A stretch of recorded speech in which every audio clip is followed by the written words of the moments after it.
6 minutos pasan de las 11 de la mañana. Vamos a saludar a Yanina Lojo, experta en finanzas y comercio exterior. Yanina, muy buenos días. Gracias por este contacto con Delta. Hola, ¿qué tal? Buenos días. ¿Cómo estás? Buen día, muy bien. Bueno, Yanina, el gobierno, a casi 9 meses de gestión y cerrando el tercer trimestre, ¿qué balance se puede hacer en materia económica? Vemos datos de consumo que siguen profundizándose en la caída. Algunos economistas que dicen que ya no hay que nombrar más la palabra recesión porque hubo repunte de algunas actividades, pero otras siguen en terapia intensiva. Y mientras tanto, el mercado sigue siendo optimista con Milei. Si uno repasa cómo sigue en alza el Merval y los bonos argentinos, quizá no en consonancia con lo que pasa en partes del mundo, ¿causa sorpresa esto o no? Bueno, vayamos por partes y primero lo que tenemos que considerar es, hay números que son optimistas. Pasar de una inflación en diciembre del 25% como tuvimos a tener un 4,2% ahora en agosto, claramente es optimista. Se ha hecho una labor bastante importante. Como algo para resaltar, es importante tener en cuenta que desde mayo llegamos al 4%. Nadie esperaba que llegáramos a tener un dígito de inflación tan rápido. Desde mayo que estamos en el 4% y no estamos pudiendo quebrar ese piso. Eso era algo que la mayoría de los economistas remarcaban, que iba a ser más fácil bajar del 25% que después en un nivel bajo lograr perforar ese piso y continuar trabajando en la baja, ¿sí? Por ejemplo, de llegar a tener una inflación del 1% o menos. Es importante que cómo se bajó la inflación, porque más allá de que sí, hay una recesión, la recesión ya estaba, no era tan palpable porque se sostenía la demanda de manera artificial, inyectando dinero en la economía, pero la recesión ya estaba y había empezado a golpear a los distintos grupos sociales. El año pasado, por ejemplo, en septiembre tuvimos una inflación del 12% y teníamos precios congelados, tarifas congeladas, tipo de cambio congelado. Todo eso no existe más y, sin embargo, la inflación bajó, ¿sí? Y eso hay que remarcarlo. ¿Hay una leve recuperación o se está empezando a observar algo de recuperación en la economía?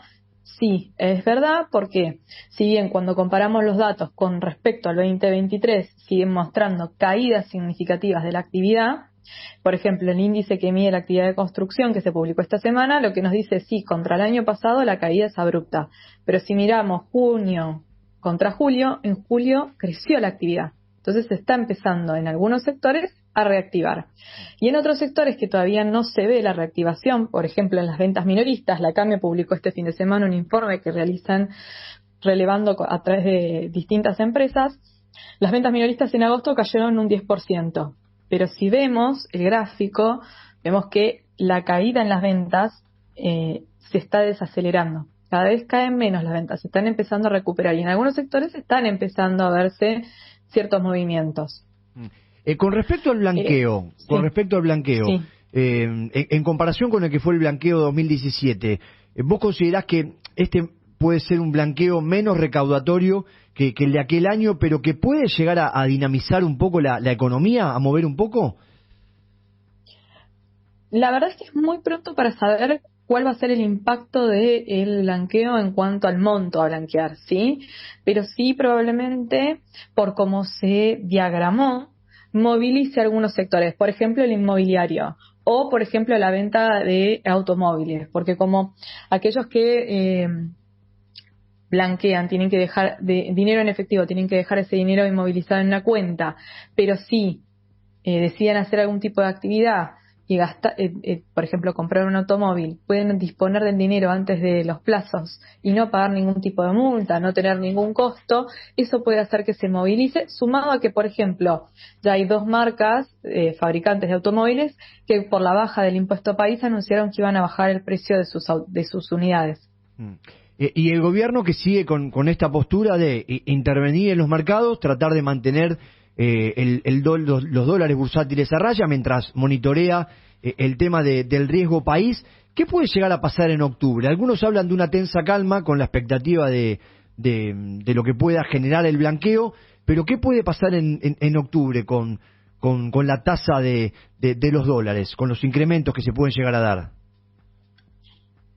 Habría que esperar primero a ver, recordemos que el blanqueo termina la primera etapa el 30 de septiembre, que es la etapa de aquellos que quieran blanquear hasta $100.000, que pueden ser $100.000 en pesos o pueden ser $100.000 en dólares. O sea, el topeo es $100.000, pero uno puede blanquear pesos, por ejemplo. Entonces, primero habría que ver el resultado de eso. El gobierno es muy optimista en cuanto al blanqueo y a la cantidad de gente que va a ingresar. Y después también hay que ir monitoreando otras cuestiones que tienen que ver con, por ejemplo, cómo sigue la relación con el Fondo Monetario. Ahora en septiembre el fondo empieza a reunirse nuevamente después del receso de verano.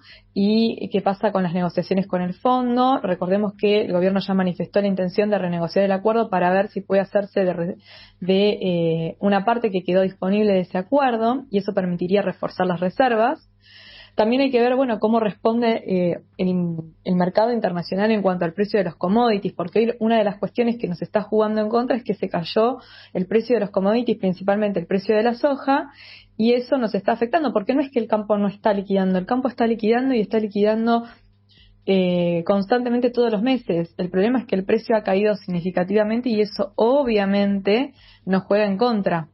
Entonces, hay varios factores. Yo no me adelantaría, ¿sí? Trataría de ser prudente, porque recordemos que el mercado también responde mucho por expectativas, y yo esperaría ver primero el resultado del blanqueo y si ahora en septiembre tenemos novedades del fondo, y eso va a ir marcando el rumbo. Por ahora el gobierno ha cumplido con el objetivo de no tocar el tipo de cambio más allá del famoso 2% de evaluación mensual que realiza. Modificó la alícuota del impuesto país sin tocar el tipo de cambio, cuando muchos economistas le recomendaban que aprovecharan la reducción de la alícuota para tocar el tipo de cambio, decidieron mantenerlo. Y ver también cómo siguen respondiendo los sectores, porque a ver, si la actividad económica empieza a reactivar, obviamente eso va a generar una confianza en el mercado en el plan económico. Y va a ser muy interesante escuchar la presentación del presidente el domingo con respecto al presupuesto del 2025, ¿no? Y esto que planteó el ministro de Economía, de que la Argentina va a estar cara en dólares, y se está sintiendo, el otro día veía el dato de agosto, un 10% de inflación en dólares. Para interpretar esto, es decir, a alguno le cuesta en el mes a mes juntar los pesos, o los pesos no alcanzan. Digo, ¿y cómo influye esta inflación en dólares en el tema de los precios en la Argentina?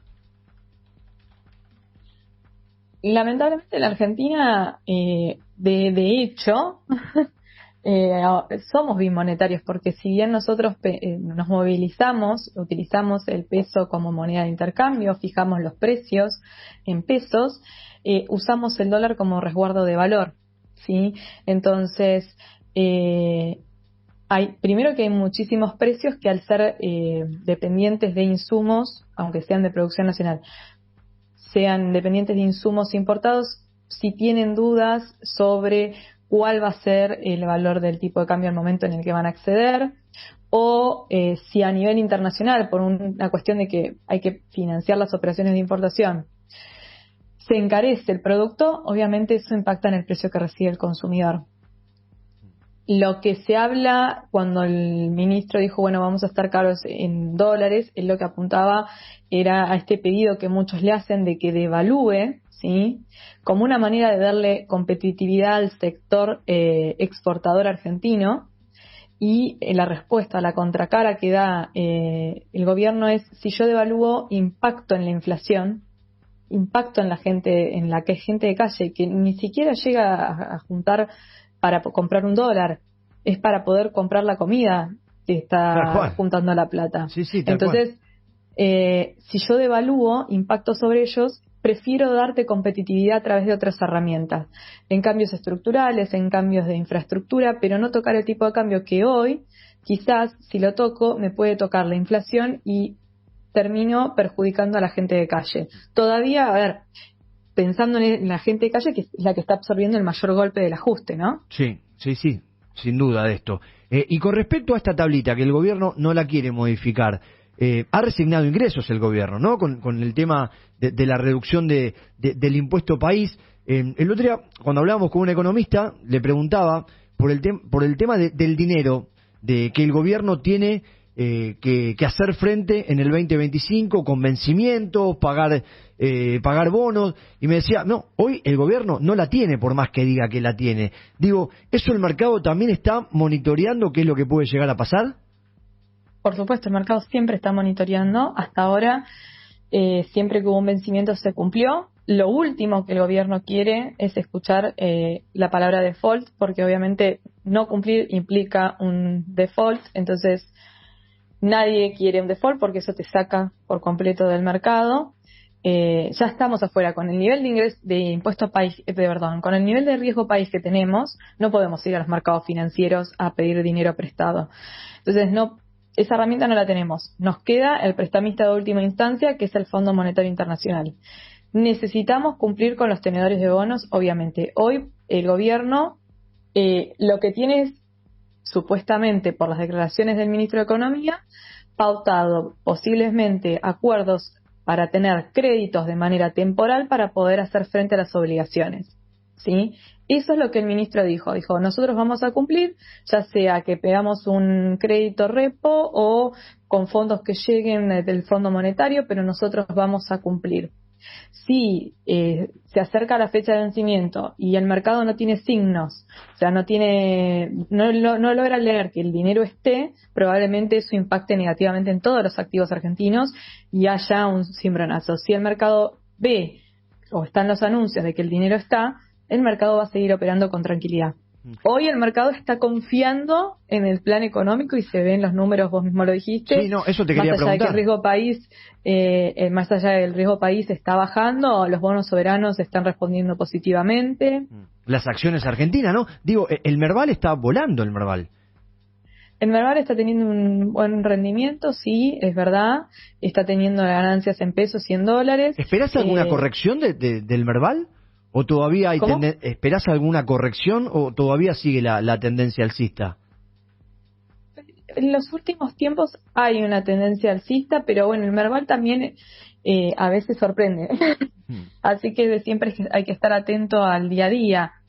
¿Por qué te digo esto? Porque, por ejemplo, el otro día el mercado estaba respondiendo negativamente y cuando se confirmó de que el Congreso apoyaba el veto presidencial a la movilidad jubilatoria, las acciones respondieron positivamente y empezaron a subir.